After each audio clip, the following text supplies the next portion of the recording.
the most creative thing that you can think that you've done on Facebook, or if you need to change it up to. What about creative as in catching somebody in a lie on Facebook? That's fine. Go ahead. Okay. Careful, it's fragile. Oh, I love it! I love it so much. So I love it. This is Dr. Agan. When it was fish, it was hard enough, but then now it was, reptiles. It was dogs. It was hamsters. It was birds. And we really fell in love with reptiles. And we were kind of laughing when a lot of us talking about her reptile thoughts at first, because I was the same way. So what my goal with the psychological studies is to figure out who you are as the individuals in herpicultures. I don't want all the basic answers, all the really blah blah blah talking points. So I do this a lot differently, and I do have studies in communication and stuff under my belt. So these are more like undergrad studies and less like PhDs or anything. So, and you wouldn't want to do those over YouTube anyways. So today we're figuring out who are these people who are creating Facebooks for animals. And Emily, why don't you share what Facebook group you started? Something. If you give me a moment, I'll. Go ahead. I can edit this part. Yeah, it's I appreciate you guys. I do. No problem. That's what we're here for. Anything you can do to help spread any amount of information that makes any reptile's life any better is worth any amount of our time. And that's the thing, is so many people have this. My boss, this will go on there. I work for Monsanto's / Bayer now Crop Science. I worked for a pharmaceutical company. It's been years since I've worked out of the chemistry field. And we got a new boss of a boss, and I love my boss. Even though he's really tight, butt tight, like everything's got to be in its place, everything's got to, like, that's still fine. Because what that leads to is better science. If it's more structured. Right. It's more repeatable. But we were supposed to have a sit down with a brand new guy. He was German. And it was supposed to be just a passive, nothing special, just a talk. Okay, what's like this supposed to be? Like, I don't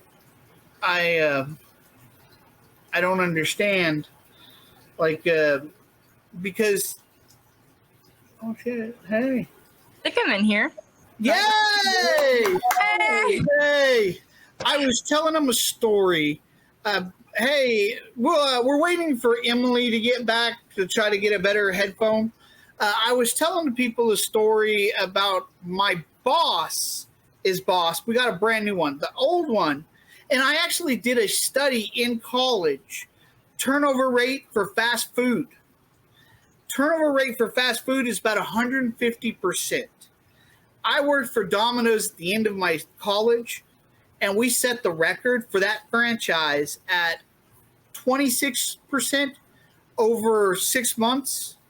And then it was the franchise itself was about 40% per year. That's a miracle in fast food. So, and that actual place actually had the best customer service for Domino's from Missouri to the West Coast for any franchise. So then the study showed the same thing every other study showed, that people don't quit jobs because of the job. They quit jobs because of the boss, because of management. Mm-hmm. Same thing everywhere. So the boss that I had previously, fantastic boss. Just like he didn't care. So I went into this personal interview, and he didn't ask me much questions. He just wanted to talk about me. Like, what? Who are you? It's like, okay, that's what it's supposed to be set up like. So I explained that the job's kind of boring, but I enjoy it. I actually like my job. And so I started talking about dragons, bearded dragons, my reptiles and stuff.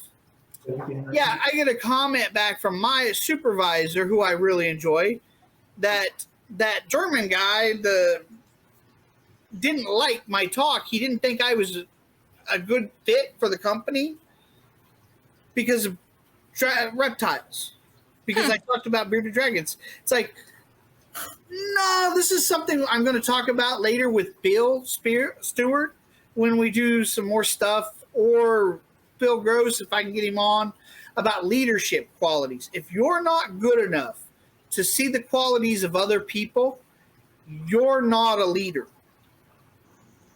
So if you can't recognize when I say I'm bored and I'm happy and yet the jobs get done, then you're not a leader. No.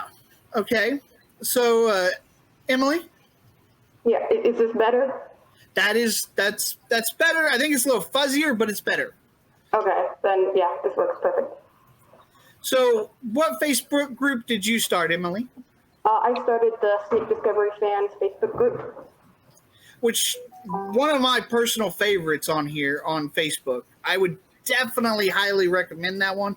And Emily and Ed are administrators of that one too, right? I offered it to them because I just started the thing for me. I was like, I love this YouTube channel. Let me start this up. And I didn't expect anyone to join. And then people did. And then Emily and Ed joined. And I was like, hey, do you guys want to be admins on this? And they're like, we don't have the time for it. We trust you to do it. And I was like, okay. So off I went. Yeah. I'm trying not to go into too much, but yeah, it's the Discord service that they started. They dropped because the people on there were shitty to new keepers. So that says a lot about your Facebook group, how good it actually is. A lot of moderators, and we have a lot of alerts set up, and I mean, we've had to remove a couple people. And well, we'll get into that a little later on, exactly maybe the stuff that goes in. Adeline, like I told the rest, you can leave it anytime you want. You can say no to any questions you want.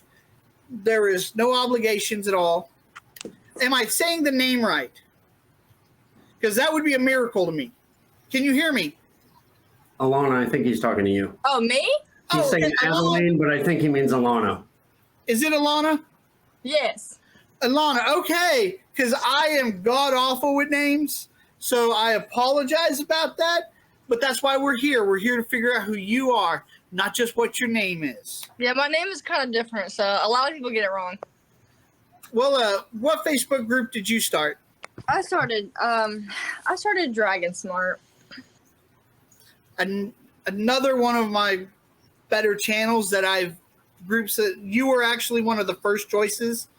And I mean, honestly, I could pick several of your administrators out of that group to do a whole nother episode on. Absolutely. Yeah. Okay. The Pink Dragon. What Facebook group did you guys start? So we created the Pink Dragon Facebook group. Our group's a little bit different than the previous groups. It's not necessarily an open forum at this point. We are a breeder of bearded dragons. But didn't you guys start? You said you started a fish one before. Yeah, I started a fish group several years ago. Yeah. Yeah. And it's okay if you're not still running it, but you started one. Sure. And I would conclude fish is something that's important to the community. Actually, when we get into talking about like what U.S. Arc Florida is doing, we're going to get into more of that and how that affects things and stuff like that. But that'll be a politics video. I can definitely say that fish are just as improperly sold and cared for and kept from pet stores in general, not all pet stores, but from most, as reptiles. So yeah, there's a huge need out there for education across all exotic pets. Now, with that being said, some of that I think also does fall on the owners. You know, when we're talking about something that's an exotic, the word exotic in and of itself should tell you that this isn't maybe an everyday super easy process.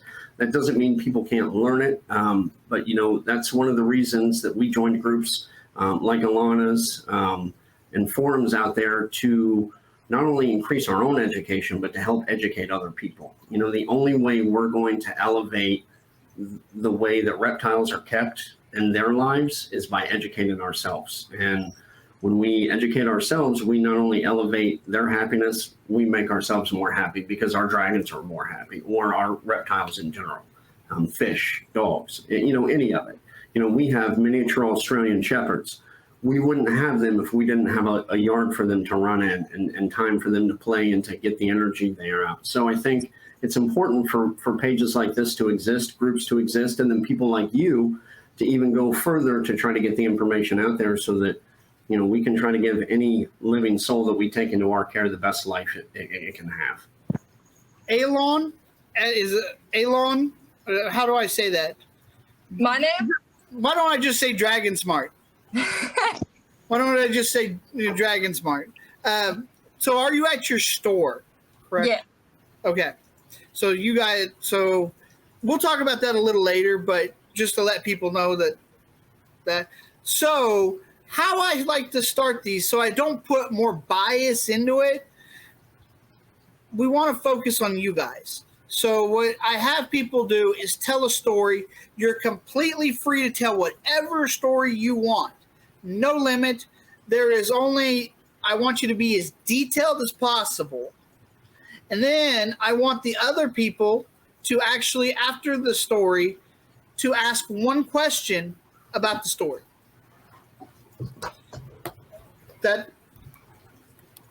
Who would like to start?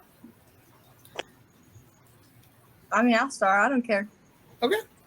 So we just tell basically like anything or? Anything you want. You are completely free. You just tell the story and then just be as detailed as you can. Okay, so I guess I will tell a story on how I got into this in the first place. So I was about, is it cut out? Okay. You cut out. Yeah, my phone was doing weird. So I was like 15. I started at an animal. Realized it was a crazy job working. You cut out a little bit every now and then. That's so weird. I'm getting a call. That's why. Hold on. Oh. Okay. Can you hear me now? Yep. They broke up. Okay. It's, yeah, it's off and on. It's like you're perfect and then off, and then perfect and completely off. That's weird. Is it still doing it? Nope. No, you're perfectly clear on our end. Okay. So, I was 15, sorry. Worked at an animal shelter for a couple of years, and I've always wanted to work with animals. That's the first job I've ever gotten. And then I worked at PetSmart. Not gonna lie, it was pretty rough. Saw things a lot of people would not see. You know, saw things behind the scenes. Worked there for a little while, and then I went to be a vet assistant. Got treated like pretty much everybody got treated awful except for the vet. It was just okay. I'll be able to edit that, so you're all right. Okay. So animals is definitely my thing. I worked at PetSmart. I used to think bearded dragons were mean looking. They look scary. Then I started messing with them more and fell in love with them. And I got one and he ate a fire. And then I was like, it was very awful. So I deal with that. And I was like, you know what? I really do like this guy. So I decided to get another one. And then I got another one. And I got another one. And yeah. I decided, I was like, you know what? I'm gonna braid. So I started getting that process going while I was working at the vet. And then while I was working at the vet, I started actually hatching own egg. This person keeps calling. You cut out? Yeah, this person keeps calling our business number. I don't understand. So then I was like, yeah, get all that going. I was like, okay, so I'm gonna start doing reptile shows. So I did that. Started breeding silkbacks because I did that one time and somebody was like, someone I knew did it and they were like, oh, you know, it's awesome, they're great. So I was like, okay. I was stupid. Decided to, you know, try it. Come to find out, they're really, really fragile. Luckily, they went to good homes, but I did do that. And I was really getting passionate about it. And then my husband started following, in line with me, started doing it too. And then we've been breeding dragons for about 4 years now. And he enjoyed doing it. He had his own business and dragons. So then he went to me. So we now got our own store, which we're still not finished with it. We've only had it since April, but it's doing pretty good. But yeah, so that's where I'm at in life. But it came a long way to get where I am now. Still a lot more stuff to do. So who wants to ask the first question? Okay, Emily? My question is, can you say what you exactly saw at PetSmart that was so terrible, or is it like an NDA or something? What was that? Can you tell us what you saw at PetSmart that was just so terrible? I mean, behind the scenes and stuff? Yeah. So basically, we get a lot of shipments in, and we had a lot of animals come in dead. Like, they'd be froze to death because the people didn't add any kind of like heat pack or anything. A lot of bearded dragons was the biggest issue. The most that we seen problems. There was a lot of so like stargazing disease. They had their heads stuck like this constantly. A lot of upper respiratory infections. Our bulbs were pretty much outdated, and I kept trying to change it. They didn't want to do it because it cost too much money. So I witnessed a lot of stuff, tried to take care of it on my own self, because Banfield, that was at PetSmart, didn't care. They pretty much would gas the reptiles to put them down, which reptiles, when you gas them, it's not the same as gassing like a hamster or anything like that. It takes a lot longer. So they would do that, and they would look up Google on like what they would do. Like, how do I do this? And you look at Google and just find out whatever it said. It was honestly very, very, very awful.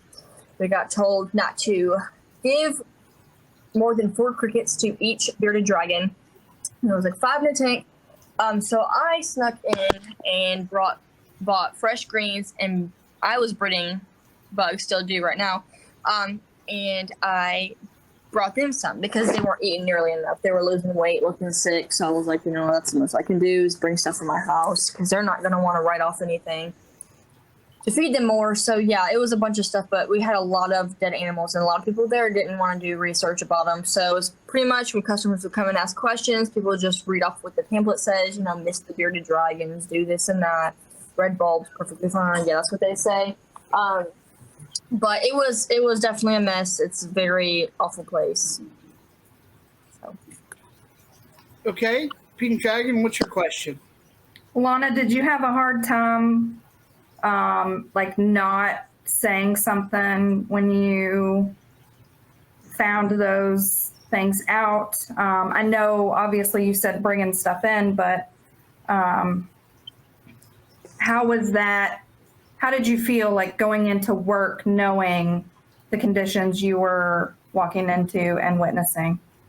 So it was awful. I wanted to take every single one of them home. I would go to the managers. Eventually they made me a lead, but still it's not really that big of a position. But I literally told the managers, I was like, something's wrong with this. We have awful conditions for them. It's terrible.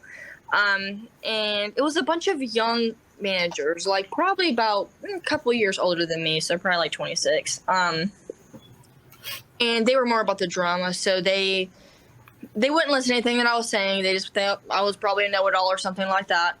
And then before I left, I put in my 2 weeks. Come to find out, they went in the system and put me as not able to be hired at any PetSmart ever again, because they didn't like that I was really upset that the light bulbs were expired, or the way they treated customers, the way their books are, how many, like the diet of the animals and stuff like that. It was bad. So they didn't want me to be, I put in my 2 weeks too, but they decided to make me not hireable at any PetSmart. So. It's definitely frustrating going somewhere where they're supposed to be the experts.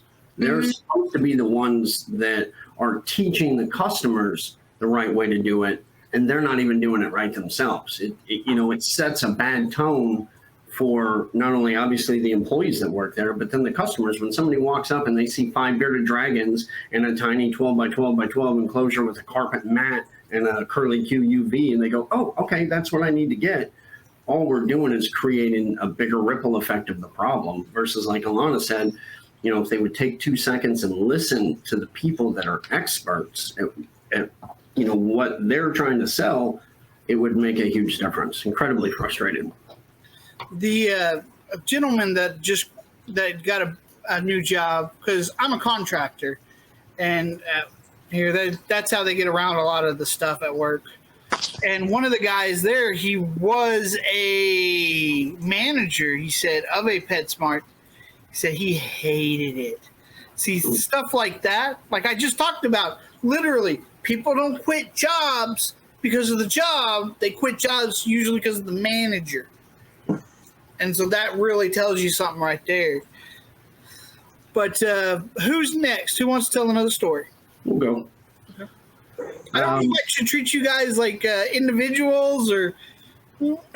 That's why she asked the question to Alana. I'll give you the story. Yeah. Because my story ironically echoes Alana's very, very much. Just background, I've had reptiles, I've had fish and dogs in my home my entire life. So to me, they all have the same value. At one point, we became very knowledgeable with pufferfish. And we would go into the local pet store, which had a fantastic selection of fish, and we'd go get our food and our feeders and whatnot. And it got to the point to where they realized that when they would get sick puffers in, that we knew so much that we would either come in and help them put a quarantine setup or even sometimes take them home ourselves. Eventually, they ended up needing someone and had asked me to come on. And I was getting out of a very difficult and emotional sales job. And I thought it would be a great way to work with something that I love every day. And then it would be great to get to go in and do what I'm already doing at home. And then I got in there, and as Alana said, when the curtain is pulled back and when you see how the animals come in, how they're treated, how the medications aren't being given to them proactively, how they're being given the least amount of food possible and the lowest quality food, it becomes a very difficult pill to swallow. And there was a point where a particular puffer fish had come in that should have gone into a brackish tank, which is a mixture of fresh water and salt water. And then it grows out to full salt. And they put them in fresh water because that's how the distributor sent them to them. After pleading with them multiple times, after pulling information up on the computer and showing them, going to forums that are like what we're a part of, but for fish, and trying to teach them, they ignored me. And I walked back and I called my wife in tears. I said, I can't do this. I said, I can't come in every day and make money for someone and help someone that's killing animals for profit. And I walked out.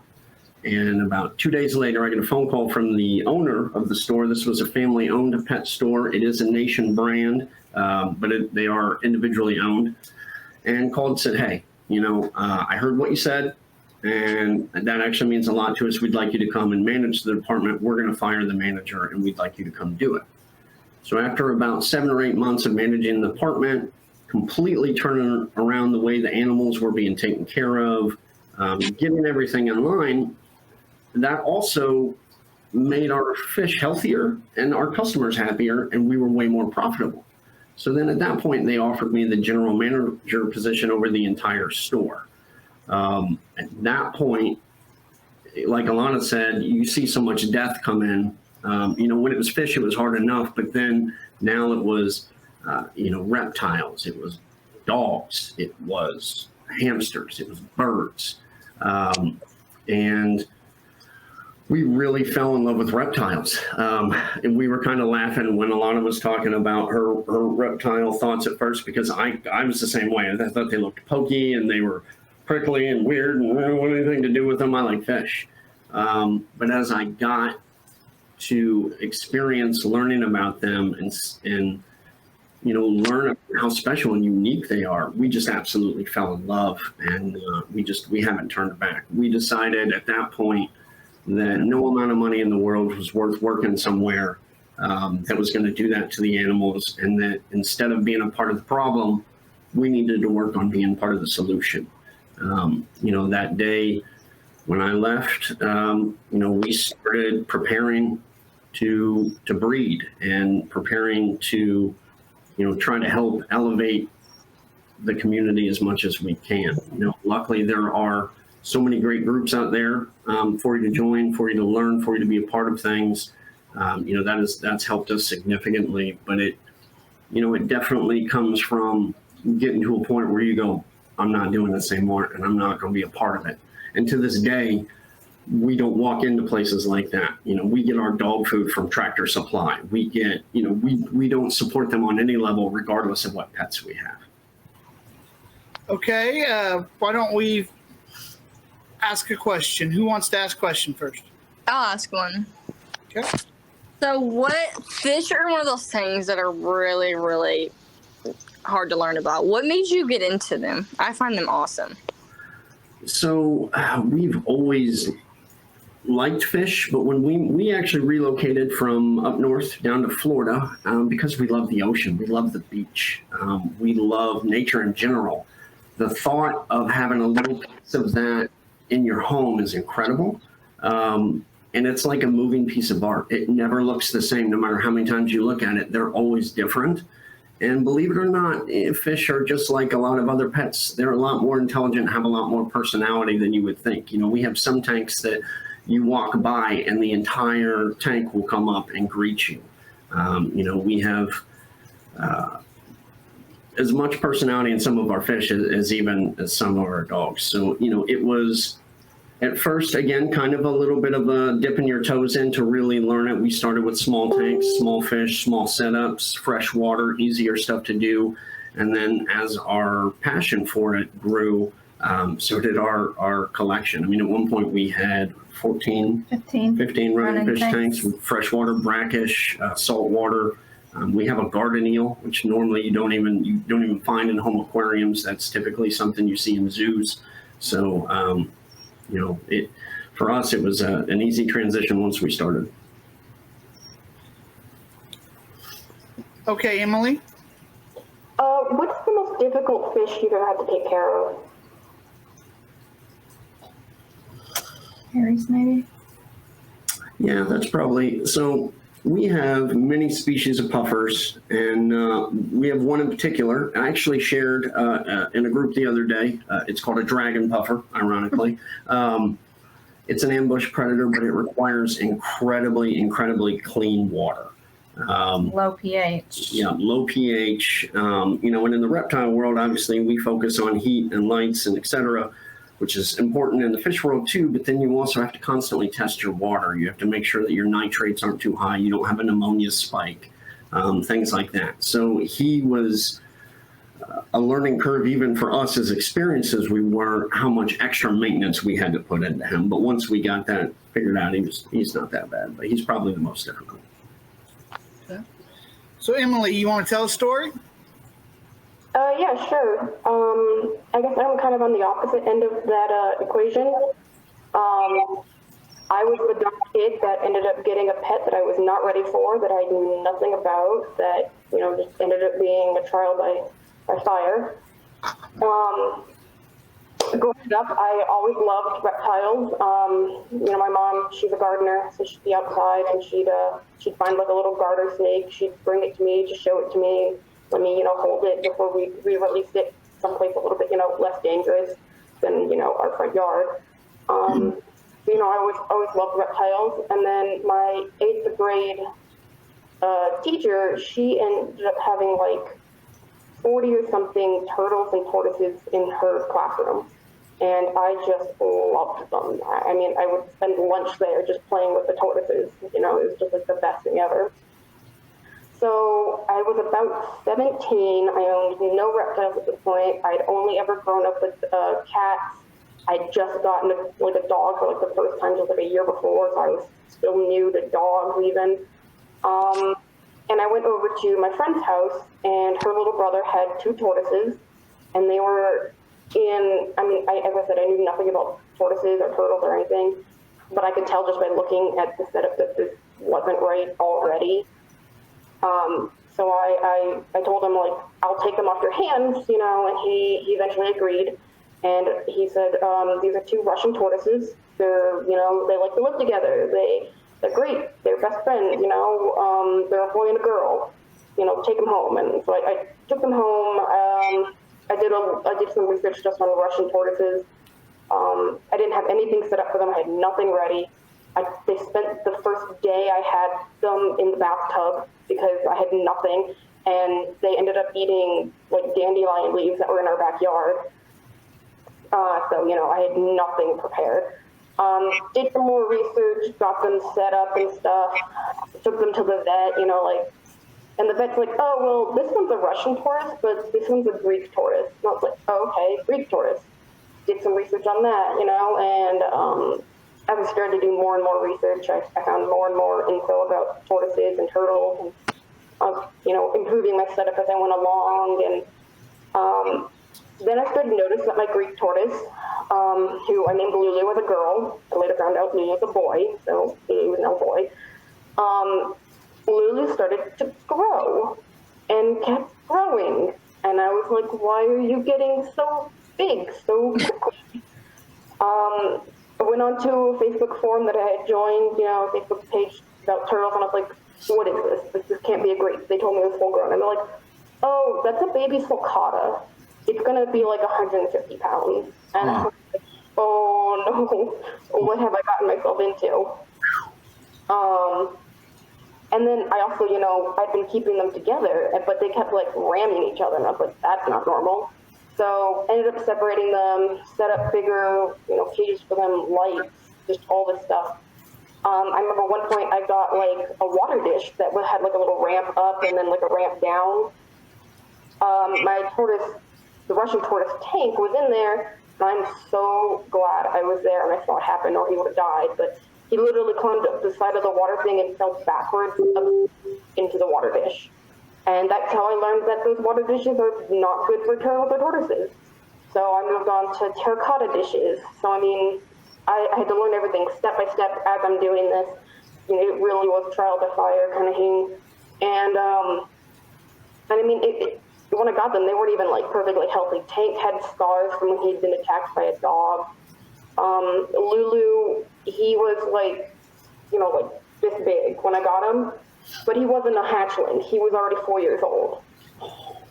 And he already had pyramiding on his shell. Now he's like 30 pounds, large basketball. He still has pyramiding, but it's not as bad. He's definitely evened out as, he's got new growth coming in. And Tank, the other one, he refuses even now, after like 10 years, to eat anything other than romaine lettuce. So I have to like hide vitamins in his romaine lettuce. But we're doing good now. Lulu, he takes up half our garage, so we can't park both cars in the garage. So we have one car that sits outside in the snow and one car that sits inside, and he takes up the other half. It's pretty big, but definitely better than what they started off in, which was literally like a box that was like this big, just like for both of them. But yeah, I was the stupid kid that got into something that I wasn't prepared for, but I did my research and got it done and fell in love with reptiles, and from there I got into snakes, and then I found Snake Discovery, and it just kept going. So I'm in the process of trying to get. I think I met the person on Dragon Smart. I know this vet tech is really good, and we're in the process of trying to get an episode going where we bring on the girl from Dragon Smart who had a dragon that she bought from supposed to be a reputable breeder, who ended up having coccidia and mites, and then she had a bad vet.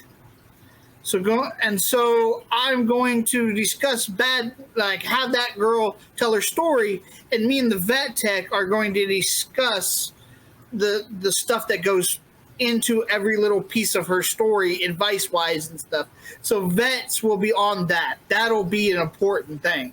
Yeah, we've found ourselves, we struggled at first when we relocated to find a true exotic vet. It seemed like a lot of vets, either at one point they had one, so they had an exotic on the sign, or they just wanted your business. I can't tell you how many times we walked in and... But I'll talk about that with her, and so we can get into more depth and stuff to actually be to where it's all one episode. So when somebody that wants to learn quarantine actually learns proper everything through. So we'll focus on Facebook groups now. Anybody got a question for Emily? Yes. So, what animals do you have, and what is your favorite? I could see probably turtles, but I'm curious. I have, as I said, that sulcata and that Russian tortoise. I have some ball pythons. I have some California king snakes, one gray banded king snake, checkered garters, wandering garters, some gargoyle geckos. I've got a couple Madagascar hissing cockroaches. Then some guppies, I got the guppies to be like food for the garters, but then I fell in love with the guppies, and my guppy just had babies, and I got like 50 guppies. But it quickly, I went from like one animal to like 20 animals, and I found the more I took care of them and the more I looked at, different species, I just fell in love with everything. But definitely turtles. Turtles are definitely my favorites. They took over my life really quickly. Sounds familiar. Yeah, I couldn't imagine. The pink dragon? So out of your turtle or tortoises, which one requires more care and time and effort? Ooh, well, Tank, he needs like vitamins hidden in the diet and stuff, but he does live in a smaller enclosure, so I don't have, as much I need to scoop out, and he doesn't take up as much room. He actually is inside my reptile room in the house and not in the garage. But he's a little bit more difficult to get eating the good stuff. Lulu, on the other hand, comes right up to you, loves to do stuff. It's easy to get him to take any medicine that he may need. Like right now, he has a tumor on his eye, like on the third eyelid. So right now, he can't close that eye, so I have to put moisturizing medicine on his eye every morning and every evening while we wait for the vet to come back with the results. It's not cancerous, but we have to schedule a surgery to get it removed. So that's kind of a, like, oh boy, this is going to be a big deal. But, and, his enclosure is so big, and, he's on hay and stuff, so I have to, like, keep scooping that out. And it's like owning a horse, but I don't even get to ride him. But I have to say, so Tank is easier, but he's not as, like, in your face with love like Lulu is. Lulu is a lot harder to take care of, especially with his size, but I mean, he knows who I am. He's got a big personality, unlike Tank, Tank has a personality, and his personality is grumpy old man. Lulu, on the other hand, just loves me, loves my dad, hates my mom. I mean, he's a wonderful, wonderful little guy. And even though he's probably somewhere between 9 and 12 years old, I mean, he's still pretty small for his age. And I don't know if he'll ever get the full size that he should, just because, at 4 years old, he was the size of a halfling. That's cool. I find this, I've actually started thinking some other stuff here. Since this is a psychological study, we can see how Emily is talking different than you guys. Where you guys are talking about your personal stories, she's basically talking about her personal stories of the animal she has, basically.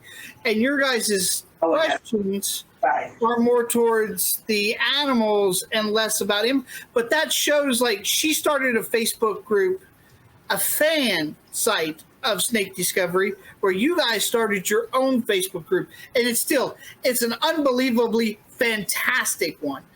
And I haven't mentioned this yet, but it's interesting that I want to tell you, Emily, how freaking proud I am of you, because she tells me a story that she's going to college for some sort of biology so that she can take care of her animals better. Can you explain that real quick? Well, when I got my reptiles, I wasn't in college yet, and I had actually dropped out of high school. So I got my GED, and then I went and I was like, well, what do I want to do in college? And, I just started with the reptiles, and I was like, man, I love this. So I was like, fish and wildlife, that's perfect. So I started that, and I'm almost done. I got maybe a semester and a half left, maybe 2, who knows. And I eventually want to, I'm not 100% sure. I was thinking about going down to Florida to maybe go to like exotic vet school. Not 100% sure, but it definitely am super excited to get the fish and wildlife degree. It's a really cool. I was thinking of maybe working at like Yellowstone National Park as like one of those like tour people who are like, look at that animal over there or something. But not 100% sure quite yet. Because I actually just got a job. I start Monday, and that has nothing to do with the degree I'm working towards. But who knows? You got to pay the bills. Yeah. Yeah. Now, I want to make it clear that I don't think any of you are selfish, because all your stories were about something else, about being more like taking care of something, being part of something. I have so many questions, but one thing that I started to see a pattern there is like a Facebook group and managing. Like, would you guys relate the two?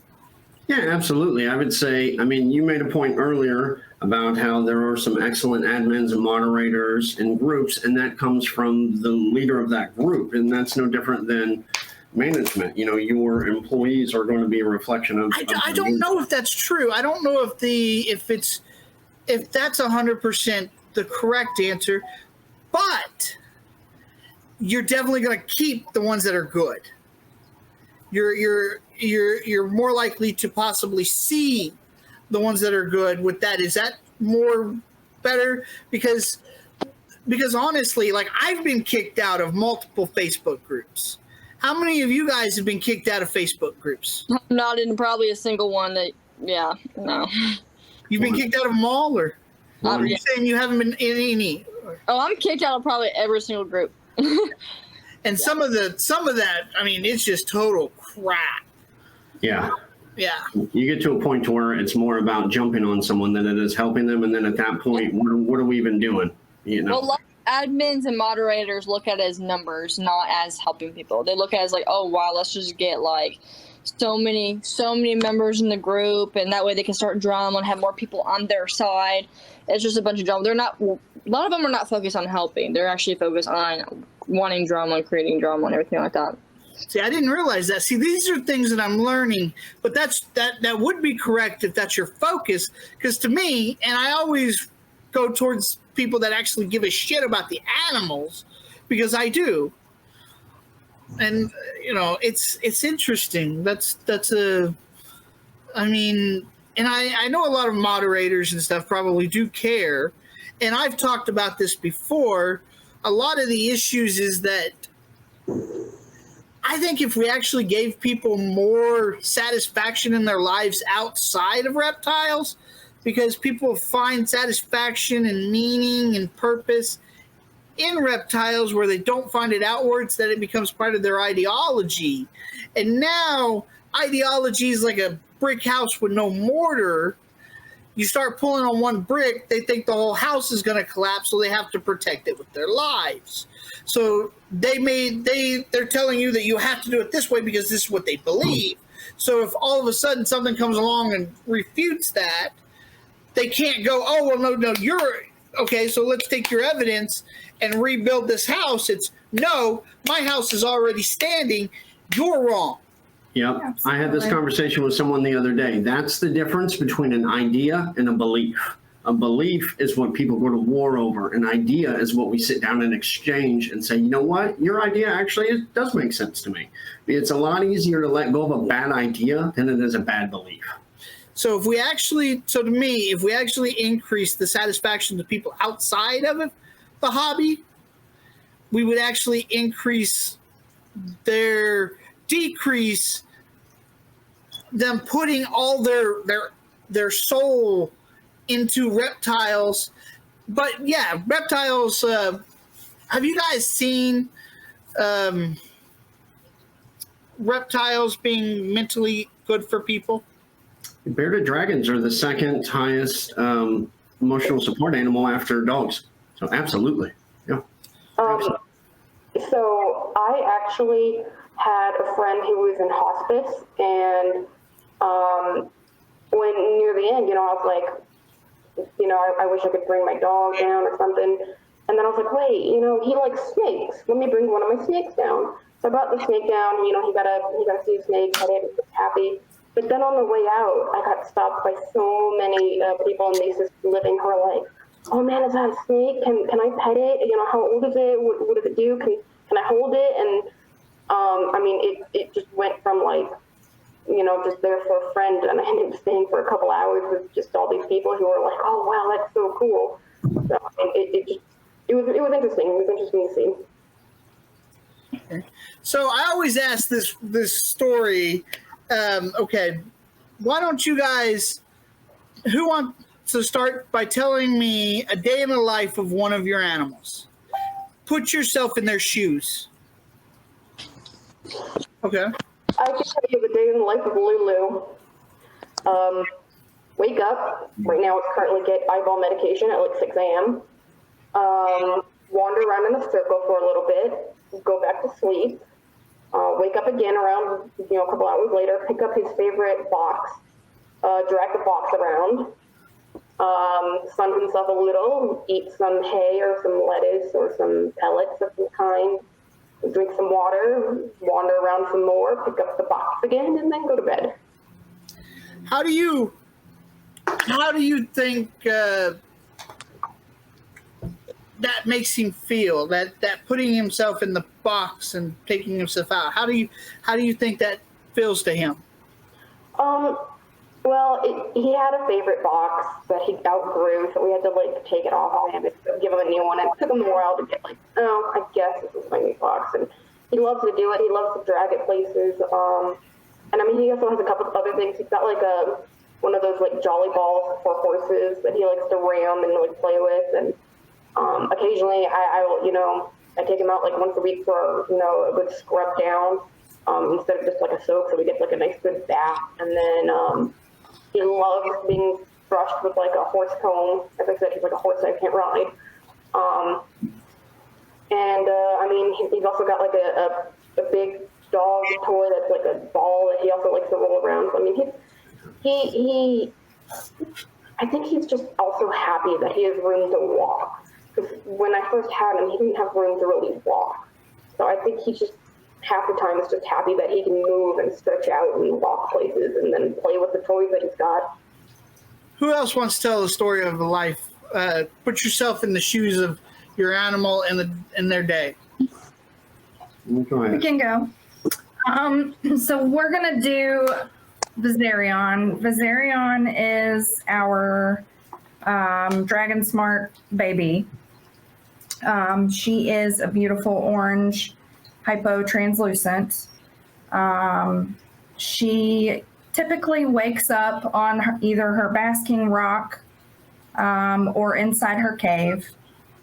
She knows about an hour after lights come on, Mommy Face is going to come over and put food in her bowl.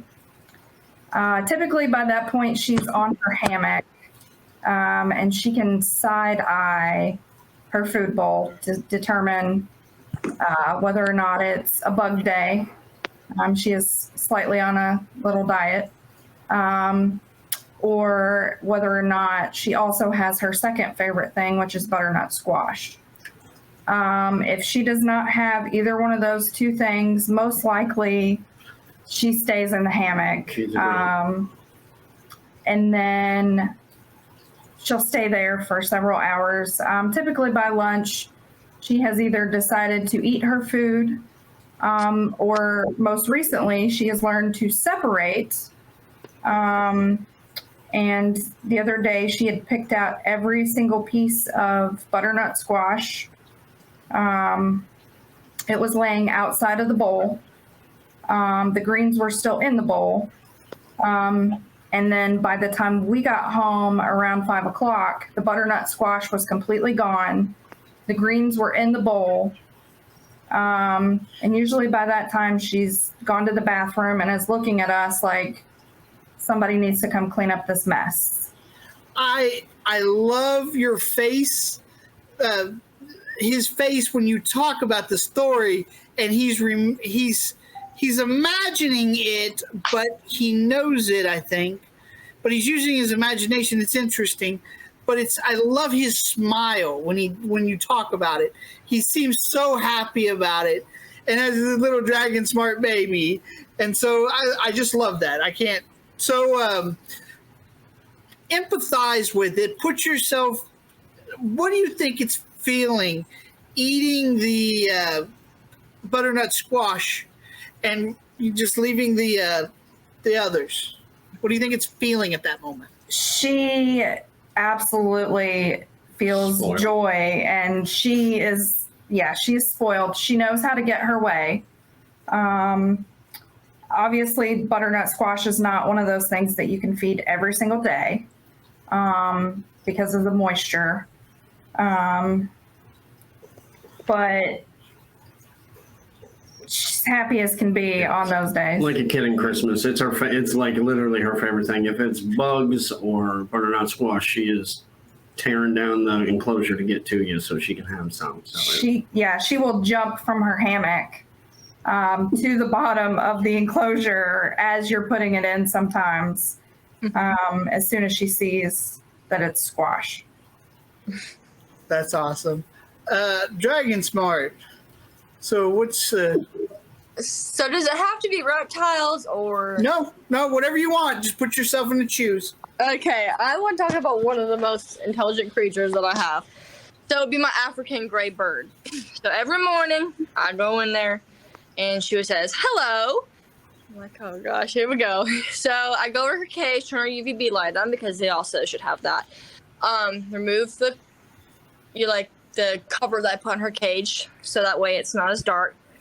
Open her cage. She's sitting there waiting for me to go get her some fresh water, because she likes to take her food, dip it in her water, and make it all murky looking. And then anybody who comes in the store, she says, "Bye." And I'm like, oh my God. Like, don't be telling people bye when they walk in. She's really awesome. She hates greens. If someone tries to, hand her like a mustard green, she'll take it and just throw it with her beak. People always seem to want to try to mess with her, not knowing that, they bite, they can break your finger. They can hurt really bad. Because all they do is, break nuts. So I tell people, I'm like, hey, stress her out. My bite is quite hurt me. You've been kind of breaking up. Oh no! Can you hear me now? Yeah. Okay. Yeah, she'll start barking and purring and all that stuff, and if she hears any dog bark, she'll tell him to be quiet. So she's really funny, but I spoil her sometimes. I'll give her a Cheez-It, but I make her do a trick for me. So I'll say, "Hey, Lucky, dance," and then she shakes her head and goes all over the cage. So she gets her little Cheez-It, but they're really intelligent, and I know she's spoiled and she's happy with her life because she sees a lot of people every day. So put yourself in its shoes, and what's it feeling when it's interacting with other animals? Other animals? Yeah. So she pretty much likes to be distant. So she probably, one time we had a finch, like a tiny little bird going by her. And African greys are pretty big. So it went on her, sat next to her cage, and she was looking at it like, "Who are you?" Like, she don't really want, her personality is like, she don't really care to be next to an animal, but she's not going to be aggressive. Like, she's just like, okay, you're there, So going back to Pink Dragon, I don't know which one of you is Nikki and which one of you is Stevie. I think you answered your question kind of there, Stevie. Nikki. Okay. Either one could be either one. Like, it's like That's fair. So I literally just Stevie is the guy.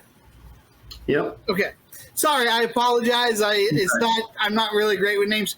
So you do that. You put yourself in one of their shoes. Tell me the emotions that they might be feeling. Well, I'm going to go Mikey. I think I'm going to do the emotions one. So we have a Cumberland slider turtle, and you can't walk past the tank without her just trying to tear it down to get you. It's almost like a dog waiting on its owner to get home. Like the second you are there, she just can't wait. And I will stick my hand down in the tank and kind of wiggle my fingers and wait, and she'll swim up and like lay down right in the palm of my hand. So I think, probably for her again, it's the emotion would be happiness and joy and excitement and comfort. Absolutely, I think comfort is definitely a great answer there. She is a spoiled turtle, and she does love to eat, and so sometimes, unfortunately, when she thinks she's getting food, she's just getting cuddles. But she's very, very sweet and very loving. Okay. So, what's the most creative thing that you guys had to do on Facebook dealing with somebody? Well, I'll go first. I think kind of back to what we were talking about earlier. When something becomes such a big part of your life, you take its care and its safety and its health to heart yourself, even if it's not yours and it's 1,000 miles away. So I think every day we're creative with how we help people. We could jump on people and be insulting and rude and nasty like some of the other people that you see, but I think you have to look at every situation and look at it and say, okay, what are they doing right? What are they needing help with? And how can we get that point across to them in a way that it'll sink in? At the end of the day, nobody's ever going to take advice from someone who's nasty and mean and rude to them. Why would you want to? So I think from a creativity standpoint, every day, every enclosure is different. And people ask. Can you tell me a story when you've done it? Brother, it happens so many times a day at this point, I'd have to pull my Facebook out. Well, no, I'll go back. So I've got a lady that I met in a group, and sometimes people, as they become comfortable with you, instead of always going back to the group for the question on that same issue, they'll just instant message you or PM you. So I have a particular lady that was looking at doing a very small size enclosure. Was going to adopt or rescue a beardie, but really didn't have the proper knowledge or setup. And, it was probably over about a week's worth of time that we would go back and forth, and she would send me a snapshot of, oh, hey, what about this light? Is this a good light? Is this, a good basking spot? And we would kind of bounce ideas off of each other. And, she kind of built the setup as we went. And she put in the proper husbandry together over having the animal first. And I don't know that would have happened had we not had that connection and had that conversation. A lot of people, once you get to a point where you want something, you want it. And, it felt really good to see somebody slow down a second and go, okay, well, I'm going to listen to this person because they seem to know what they're talking about, and build the process for the animal versus having the animal and trying to fix everything around it. Does that make sense? Yeah. One of you guys, who else wants to go? So, is it talking about? The most creative thing that you can think that you've done on Facebook, or if you need to change it up to. What about creative isn't catching somebody in a lie on Facebook? That's fine. Go ahead. Okay. So this is what I dealt with about 2 weeks ago. I had someone message me and say, my beard dragon I got from you died. I was like, oh my God. Like, oh no. I'm sorry. You kind of buzzed out there. Got what? Sorry. Can you hear me now? Yeah. Yeah. 2 weeks ago, I had someone message me and say, hey, my beard dragon I got from you died. I was like, oh my God, oh no, what happened? Well, she started out by saying, well, I gave him food and all of a sudden he started flopping and then died. I was like, okay, well, that's crazy. And so I asked her questions and stuff like that. And then I said, so what time, like, when it, like, passed? Was it early or late or anything like that? And she said, well, it was in the morning, I'm assuming. So don't you know? Anyways, so I was like, okay. I said, can I see a picture of like the enclosure? And I see a picture of the picture of the bearded dragon. She sent it to me. The bearded dragon was on its back, and this was a whiplet that I sent out. And she's like, yeah, I don't know what happened. I don't know what happened. I was like, I was looking closer at the photo, and I was like, this bearded dragon has color on its like elbow, like because you can see it was laying down flat. See, and the sides of the stomach, it was like brown, like a normal bearded dragon. And I was like, oh man, it was different one time. And she showed me a picture of the enclosure, and it was really, really nice. So me and my husband took that picture, and we Google imaged it so we can see if it's on the internet, and could find out what's posted on Pinterest a few years ago. And I said, oh, that's weird. Your enclosure is the same one that was posted a few years ago. So I will say the Google image thing really is good when you want to find stuff like that, because some people like take photos and pretend it's theirs. So I was like, okay. And I said, this bearded dragon does seem to look like a whiplet. So when I said that, she blocked me. And then I had talked about on Facebook, like, watch out for this person. She was trying to scam me because she was saying the bearded dragon she got from me died. It was not the bearded dragon. I bet you that's still alive, just so she can get money back. And so I basically posted it. A bunch of people actually knew of her. So she would turn and buy reptiles and sell them for more money or constantly lie. But yeah, so I knew that it wasn't right. So I started doing my research and been creative with it and found out that she was stealing pictures and pretending so she could get her money.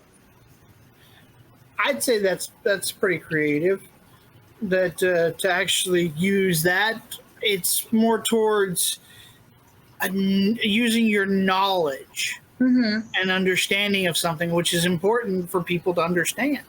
That you have to add your knowledge into your creativity. And we talked about, I talked about it. I wanted to make a little video a while back about it. But when a dragon flips on its back, it's most likely a neurological or muscle disorder, not metabolic bone disease. I talked about this in the hospice one, but I think it's important to tell it now too. I seen the one picture, I don't remember what Facebook group it was, and literally under the skin, the muscle was rolling.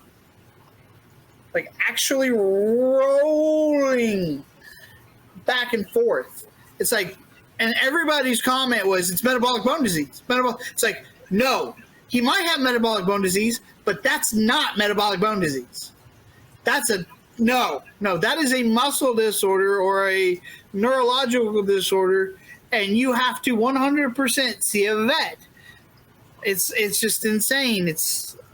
But so many people just automatically, when Facebook went down like in 2021, that time that it went down, literally, I caught a glimpse of a freaking video where this dragon couldn't eat the dubia roach, and it just kept like falling out.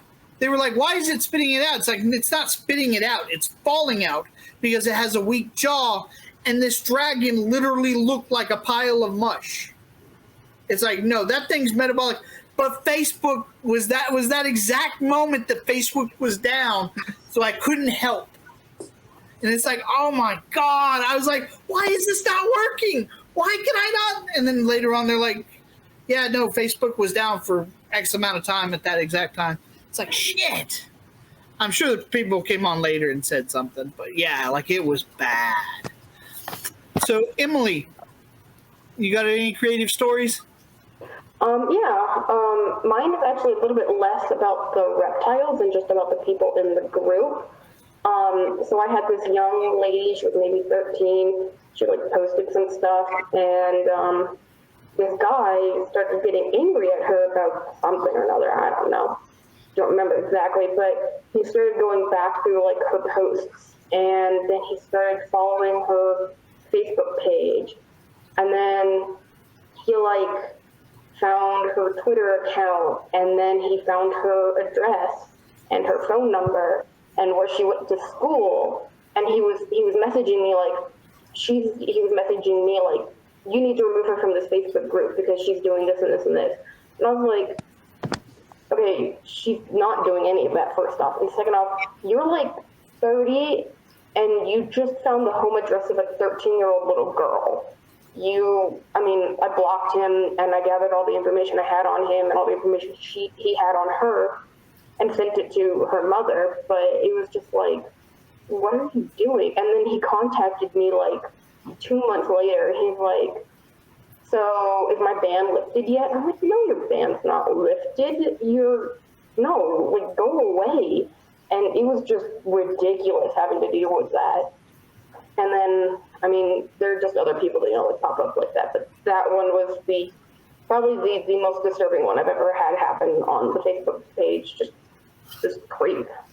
So, everything that I've seen so far, it's really interesting. If people want to know who you guys are a little bit more, like how to describe you guys, I would say a good manager.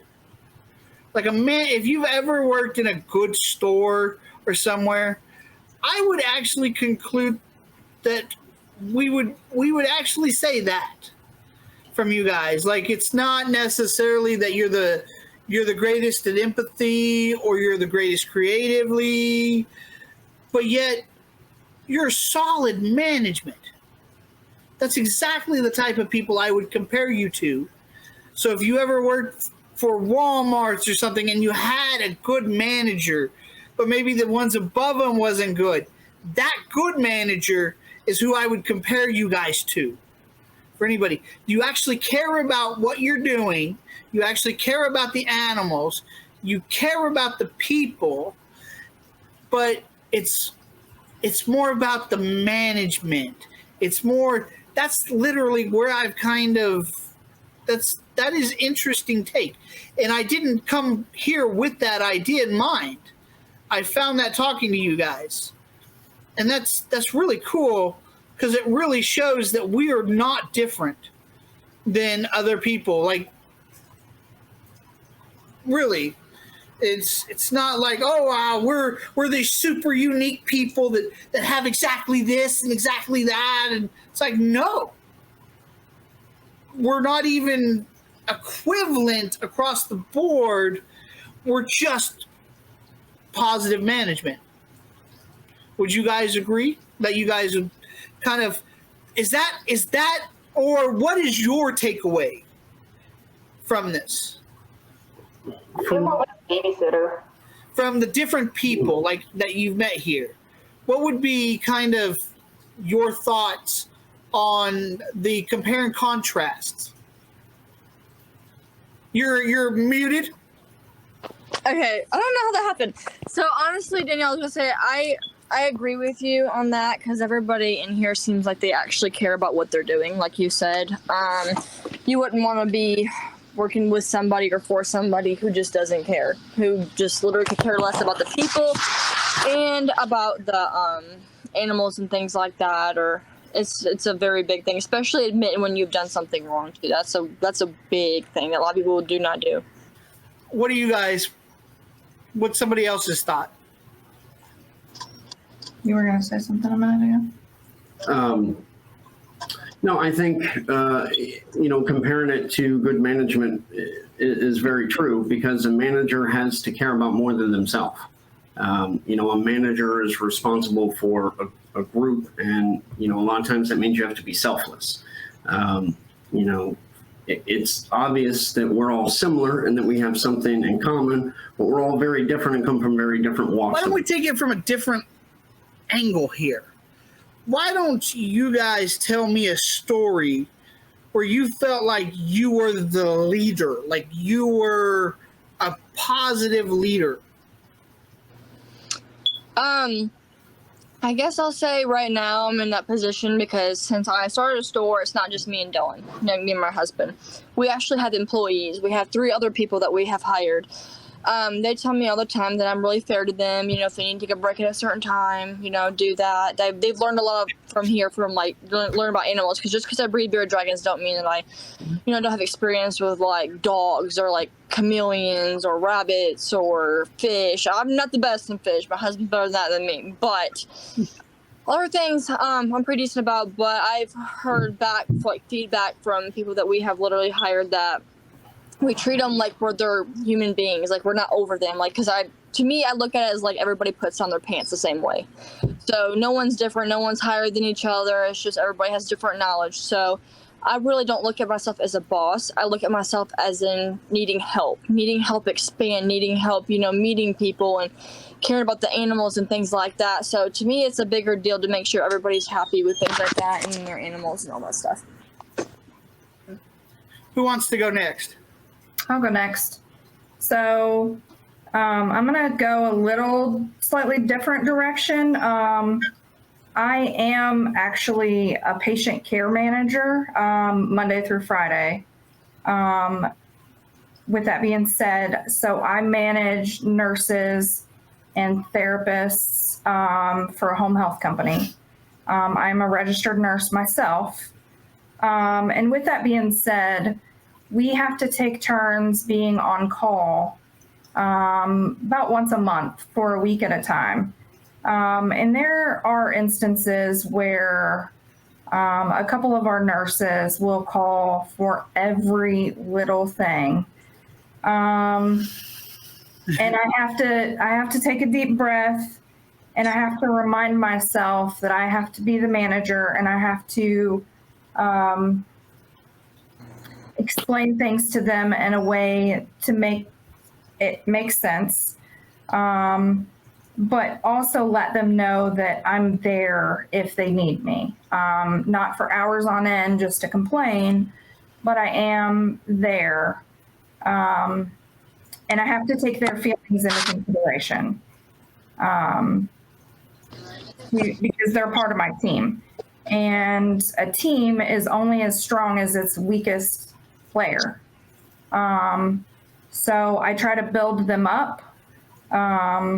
We do like a kudos system on a weekly basis where we call out different names for different things to try to promote them to feel better and to be more consistent on a daily basis.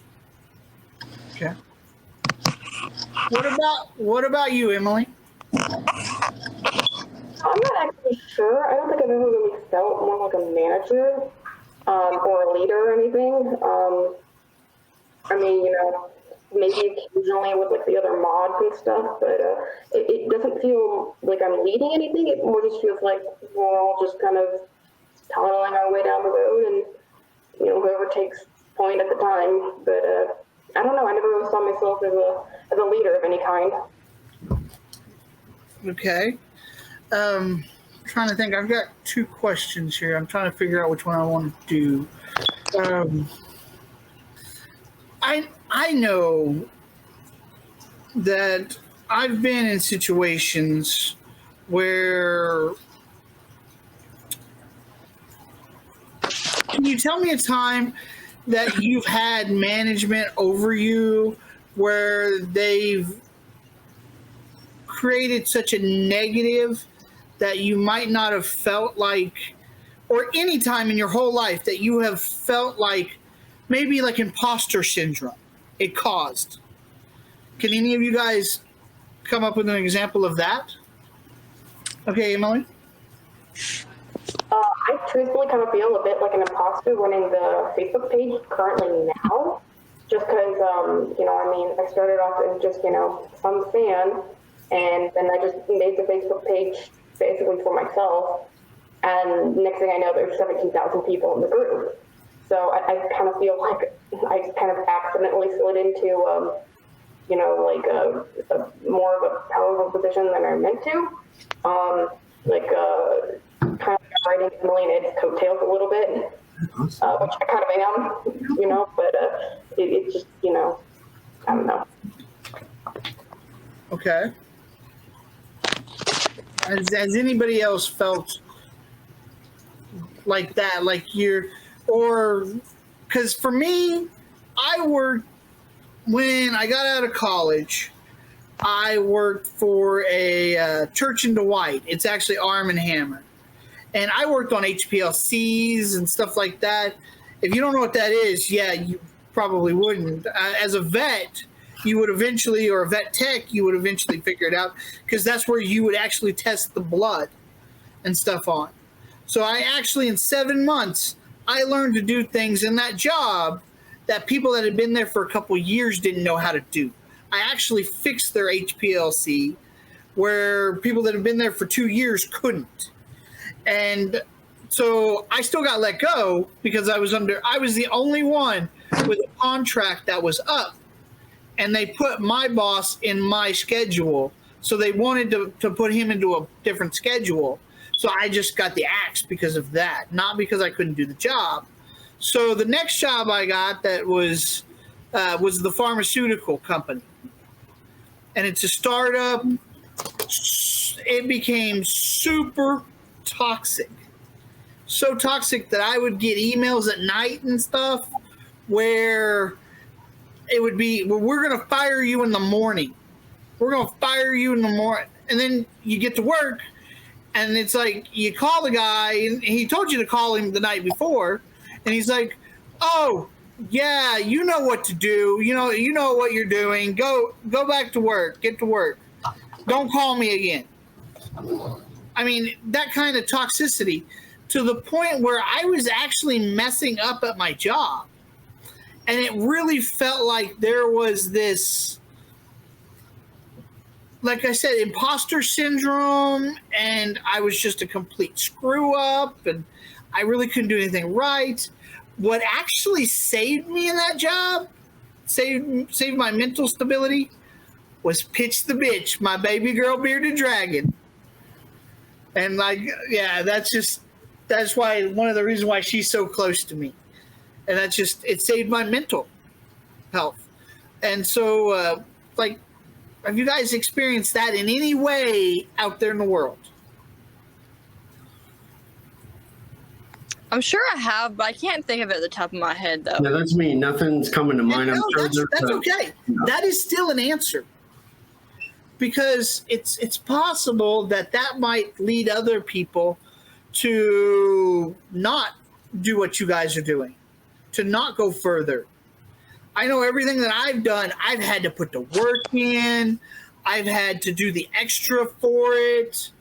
Do you guys think that Facebook has been doing these groups and doing them the way you did them was good for your mental health? Now, I'm going to save Pink Dragon for the last. Right there. I'm going to save you guys for the last. But Emily, what do you think? Well, I mean, as I said earlier, I did just create the page, the group for myself, just, someplace to gush about Sneak Discovery. And you've got a very positive Facebook, people. Like, it's pretty positive. It took a while to actually get that, because there were, when I started this group, I didn't know how to do a group. It was really like my first group that more than like 6 people were in. But I got some great moderators who definitely helped with that. And we really, really have to pay a lot of attention to like certain posts or interactions. I mean, some things do slip through the grate and everything. It's just like, I mean, the other day someone was posting, I think they were yelling, well, I won't say yelling, but they were getting pretty rude with Clint from Clint's Reptiles. And I was like, what are you doing? I mean, what you're doing is ridiculous. You need to calm down. But I mean, just like people out of nowhere just posting things, and it's hard to police everything. I keep finding more and more moderators as I go. See, I love Clint's Reptiles. He comes across as a wonderful guy, but I don't think he's the best at behavioral science with these animals. I've got a lot more. I think there's a lot more I could add to some of the stuff that he does. and I do have actual studies in nonverbal, like human communications and stuff like that. But I still love Clint. What he does is amazing. So, what about you guys? I hate Facebook. I love helping people, but I honestly hate Facebook. I think it's really controlling. I think it tries to take people away from their family time. It's really hard to explain because you get so many notifications, and a lot of it can end up being drama. I get on there because I like helping people. I can't deal with the drama. I got a 1-year-old at home, but Facebook always seems to, it's just a platform that's really controlling. You let some people post things that seems like it would go against the rules, but then you post a picture of a bearded dragon and they say, oh, well, you know what? You're selling it. Even when I just post a picture of the bearded dragon and put like a heart for the caption or something like that, they want to try to, they're just controlling. It's really controlling. So I'm not really a big fan of Facebook. I'm literally, the only reason why I have that account is to share pictures of my daughter and to help people in the group. If it wasn't for that, I would not get it. Yeah, and you got an amazing group. I mean, what would you contribute that to? That, and I don't agree with everything on the group, but as a group, it's amazing. It really is. I'm more like the kind of person in the group that everybody's entitled to their own opinion. There's not one way of doing something, It's just, a lot of people think it's either their way or the highway, and it's not. What works for somebody may not work for the next, or vice versa. It's just, there's a lot of different people in there, and I think a lot of people don't realize that they go in, go off on somebody not realizing they could have a mental illness, and they get on there, the group, just to share their babies, but people give advice so bad, not realizing. I know one of these people that are, have, mental illness, and the way they post things, you would think that it wouldn't be right, but they're coming from a good place. It's really hard to explain unless you actually know the situation. Just from a picture, you're not going to be able to tell anything. People can be really, really harsh on there, but the thing I focus on is that I let people discuss things. I don't sit there and just shut things off just because I don't agree with it. Now, cohabiting, I will put a thing on it because, I just don't want no one getting hurt or saying, oh yeah, dragons smart. I've learned that, you can put your dragons together. Like, I always put that alert in there. Like, I really don't advise it. You obviously do whatever you want with your animal, but it's not worth it. But I like good debates. I like anything that's, people expressing their opinions or, saying their side of things. So. Yeah. The other day you cut off comments right at the very end of what I was trying to get to with this person. They posted about this other person not being able to take care of their dragon, and they were just kind of bashing them for not listening to them. And I'm like, well, then maybe you're not qualified to help them. Yep. And that person, well, you're the problem. And I'm like, no, you're the problem. Yeah. And if you're attacking them, then they're not going to listen to you. You're just a person on the internet. And then they came back, well, do we disagree or agree? And I came back, and you cut off the comments right after I posted this. And I was like, okay, I can help you learn to help other people. I'll sit down and help you learn how to deal with other people better. Because if you were actually appropriate, then why would this dragon still need saving? And so that was something, like, literally cut off the comments right there. I don't know what would have happened. They haven't messaged me or anything. Yeah, I know. It is. But, yeah. Yeah, it's one of those things that most of these people, you're not really actually qualified to help, because you can't understand that you're not talking to the dragon. You're talking to the person. Yep. Yeah. And I thought that was interesting. And anybody that hears this, you are always welcome to talk to me, because I was talking to Bill Stewart. You know what? We can't save every dragon, but we can do as a community is teach other people to help other people save their dragons better. So if I can't teach you, if I can't explain to you to save your dragon, maybe I can help somebody else. I made a whole video about commenting, and it was this teacher actually commented that she was getting a dragon from a big chain Chet store. Yeah, Chet store. It's a Chet store. I don't know where you get a dragon from a Chet store. God, those Chet stores are awesome.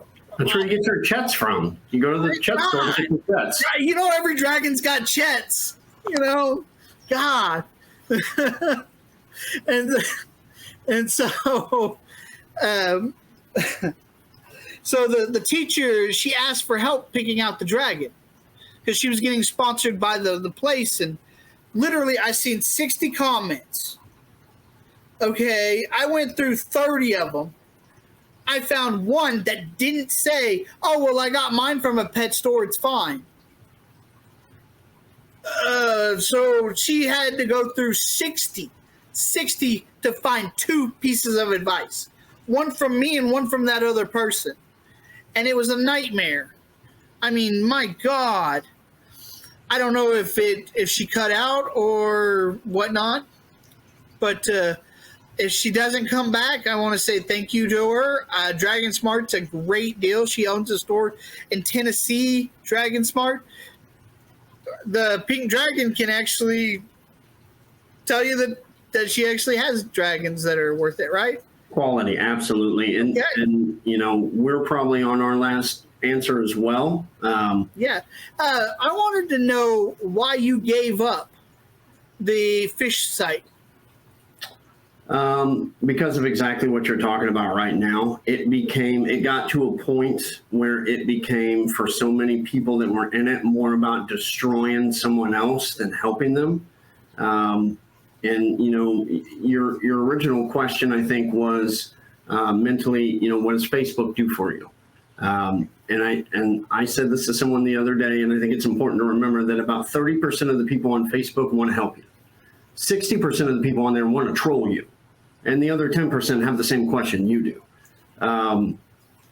Unfortunately, when you have millions and millions and millions of people on a platform, those percentages really make it difficult to fix and help things. And that's where my suggestion, and something that I do when I see those threads where, and I'm with you, when you see 60 comments on something, you already kind of know it's going bad by what it is. I will find that person and I will send them a private message and say, hey, you know, I'm sorry you're getting flamed. You have to understand a certain amount of this is people just are very passionate about their pets. If you have questions, please reach out to myself or my wife. You know, I always make sure to let people know that we are both there to talk to you or to help you. And I have quite a few people that have made improvements on their setups by talking to us directly. So that's kind of my answer to your question, but then also why we left the fish group was, again, it became more about hurting the people than helping them. And you're very right. On the other side of this screen is a human being. And you don't know what that person's going through. You don't know what difficulties they're dealing with. You don't know if that creature, and I'm getting goosebumps. You don't know if that creature that they just shared that picture of is the only thing in this world that they have left that they're holding on to. And who are you to destroy someone who's asking to become better? You know, we're not talking about people that are, hey, this is, I think it's great that my animal is tortured. Yeah, those people need to be shown the door. But if you're asking for help, you're already making the right steps. Now, let's leave our audience with a positive. Why don't you guys tell us a positive thing that you have done on Facebook? I think we're doing it right now. I think we are reaching more people right now with you, with Emily, with Alana, with all of the groups that we're in, than we could if we weren't on social media, if we weren't taking this platform. I actually made a post a few weeks back in a very popular dragon group that we're in that we mentioned, Dragon Smart. A little background on me. I left Facebook after the 2016 election, not because of the results, but because of the way people were attacking each other. And I was tired of it. It was disgusting to me. And what drew me back was my love for bearded dragons and the community and the people that are there. And if the 2 hours that we've spent with you tonight doing this gets to one person and helps one person, then it's all worth it to us. And that's why we decided to stop being part of the problem and start being part of the solution. And in today's society, If you are not on social media, you are not touching nearly enough people, and you're not helping enough people. Her phone died. Oh, I got you. Okay.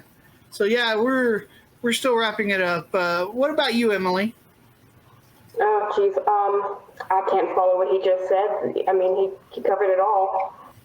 You know, these groups, as long as you keep them a safe place for people to post and ask questions, or even just talk, then I think what we're doing already is just the right thing to do and what should be done.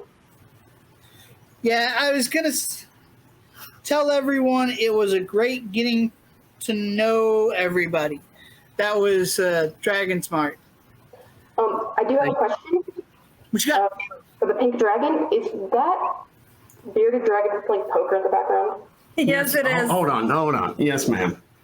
So I have an amazing wife who always makes sure that I love her attention to details. I love that she. There you go. I thought they were cats. Nope. No. Oh, that's so cool. Hold on. Oh, wow. Now that is a positive. I'm going to do you one better. Hold on. Okay. Careful, it's I fragile. know. The doctor is in. Oh, I love it. I love it so much. So I love it. This is Dr. Agan. I love it. He's going to start going with us when we start doing shows. We thought it would be a cool way to get kids involved, maybe give them something to come up and sit next to. Get their picture Get taken. their picture taken with Dr. Agan. Like I said, I always want to make the people smile. Like, this is great. I love this. This is great. Because I have one more last question. Catching a little side eye from Dr. Agan. Oh my God. How many animals do you guys think you've saved? Oh gosh. Are And we- do you think it's more than you've heard? Oh my for sure. gosh, yes. And I do want to follow up on something that Alana said that is really important, especially when you're trying to reach people and teach them. Our first Bearded Dragon setup was by far not perfect. We did research, but unfortunately we were still given some bad information. So it's so important for people to acknowledge what they've done wrong so that they can fix it in the future. And to be completely honest, Calm Fancy's enclosure, he's my biggest. Yeah, he's got the smallest. I built 2 for Spike and Pitch. Spike passed away. Hydra got it. I got Hydra and Calm Fancy the same day. So that's why his name's Hydra. Because lost one, gained Lost one, came up with 2. Yeah, even though his leash says Hell Hydra. And so I actually put I put Hydra because he actually got better quicker than Calm Fancy did. And so Calm Fancy got the smaller one. And I plan on upgrading him, but I've got this shitty ass apartment. What I did was work on starting my company. So all my money went into that instead of upgrading his tank. So his tank's still a little bit too small for what he should have, but I am about to move hopefully, and then I'm going to upgrade his whole setup, his whole tank, and then I'm going to get some 3D printers, and I'm going to print some inserts myself that are based off of how I set up my enclosures. And my dragons are physically healthy and mentally healthy, and so that's the things that I want to do to help other people out. And so I'm just saying that everything I've got right now, except for Pitch and Hydra, temporary. And some of this stuff's better than some of the other people's stuff, but yet I recognize that it's still not as good as it should. That's the important thing, is that you're growing. You recognize that there's something that needs to be addressed. We all have stuff that comes up. We all have things in life that hit us at different times. And instead of panicking and forcing it, I'm trying to start a company so I make money to actually do this properly. I'm going to eventually start 3D printing organs and putting in those models that I was talking about for educational purposes. That's really cool. Emily, how many do you think you've saved? I mean, just personally from some of the rescues I've done, I mean, there was Tank and Lulu. Then, I mean, like, I found like a wild garden snake that was blind in one eye and like had like half of his face squished that I sent off to a friend, but that was more him than me. I mean, a few here and there, but I honestly think that what saved more pets and animals is the Facebook group, and the fact that everyone can help and share and talk about it. And Emily and Ed obviously are doing the main work for that. So I wouldn't say I've saved too many. It's more along the lines of I've kind of like, you need help, go this way, look at, go look at Snake Discovery. That's still helpful. Yeah. Even if somebody might go, well, that's not, you directly made. No, you did. Yep, you helped them by proxy. Yeah, it's physically weird. there. You were the catalyst for that help, which means you helped that animal. Exactly. And that's Absolutely. what we want to leave people with, that just because there's a shit ton of negativity, I can't tell you how many skinks I have saved. But I have. Mm-hmm.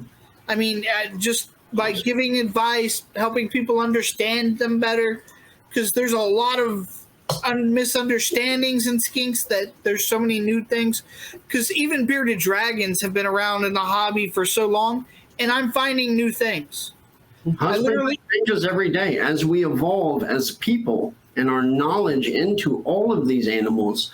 What's right now shouldn't be right 5 years from now, because we should be learning and making it more right.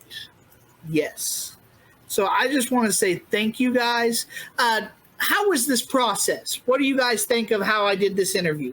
No, everything was great. I mean, we'd still be happy to sit here and talk longer if we didn't have an appointment to be to. Yeah, but no, we think this is great. And like I said, we really appreciate that you're doing it. It's an honor, because clearly you're choosing people that care very much about what they're doing. But to us, it's a huge deal, because that's the whole reason we're here doing it, is to touch people. So if this increases that, I will admit that I am singling out people who are positives in the hobby. I want to show the positive sides, because outside of Facebook, oftentimes, even a lot of the nasty guys on Facebook are actually good people in real life. yeah, it's funny how a computer screen changes the way that you're willing to act to someone. And I think that's a big part of the problem too. Like we were talking, there's a lot of people that come to troll. If we were having a face-to-face dialogue, it'd be a lot harder to tell someone that they're a piece of trash when they're trying to help their animal. I actually tell people that I'm the biggest asshole because I'm the nicest guy. Because now when I tell you you're a fuck up, you can't go, if I'm just an asshole all the time, it's you're a fuck up. Oh, well, you're an asshole. Nobody cares. It's no, that guy's super nice. What did you do wrong? Yep. So I just want to say thank you guys from the bottom of my heart. I appreciate you guys coming on. I'm happy I hooked up with you, Pink Dragon, because it's a nightmare to get people on here. Sure. And so I'm going to let you guys go. Thank you. Emily, please invite us to your group. Please add us on Facebook. We'd be happy to be a part of everything with you. We have a turtle of our own. We love them very much. The place I worked had 2 sulcatas that walked around the store. But, we love tortoises. We love turtles. We'd love to be a part of your group. And, by all means, please invite us. Yeah. I'll put out invite, or you could, I think it's just it's a private group, but I think you can find it publicly. I can invite you guys. Do that, or just make sure that we all have each other's Facebook names and whatnot, etc. Absolutely. Absolutely. Yeah, I'll definitely see if I can get y'all added. My phone's dead, so maybe not right this second. No problem. Yeah, I'll send out invitations to everybody. Cool. Yeah. Thank you very much, Daniel. We appreciate you taking your time to dedicate. I love you guys. Thank you so much. And Emily, that's what I was thinking earlier. As a community, we probably, like everybody that was here, probably has a shit ton of respect for you for actually going into biology to help your animals more. Like, because we know that's kind of what Snake Discovery did. That's actually what Emily did too. So we are super proud of you. But I fear that we actually might set too high of a standard. That might be just the bar might be up here a little bit more than it should be. But we probably should be driving people to aim there. Yeah, I'm following in Emily and Ed's example, you know. Follow what they're doing. Oh, that's a terrible example. Oh my God, those are just awful people. They're wonderful, and you're wonderful. And I thank you so much. If there's anything we can do to help you out in your group, you let us know. Yeah, I mean, if you just see anything that, you know, you think might not belong there, you can just drop a comment that just says admin or my name or something, or report it even. And I mean, if you see something, say something, kind of thing. So yeah, I can't tell you how much of a pleasure it was. This was interesting. And this was one of those shows where we really showed that this was people. Like, you could really relate this to everyday people. Just great management. Yep. All right, well, thank you for having me. It was good to meet you. It's wonderful to meet you. And talk to you soon. Hopefully I'll get this out in a couple days. Awesome. Thank you. Thank you. I want to thank Dragon Smart, the Pink Dragon. I love the shirts. And I want to thank Emily. I can't tell you the last name. But from Snake Discovery fan page. Wonderful site. Dragon Smart Backup. These are they're wonderful group. They have a store and a website for breeding bearded dragons in Tennessee. And then Pink Dragon, like they said, in Florida. And they don't have a site anymore, but they're working on their Pink Dragon professional site. But they did start a fish site. So thank you all. Like I say before, if you guys, anybody out there in the audience knows somebody to come on, we can actually, I would love that. If you'd send this to them, ask them if they would talk to me and see about coming on and doing an episode like this. Let's show the world who we are. We're going to leave this world better than we found it. And we're going to make sure that works. Thank you all. You all have a good night. Like, share, and subscribe.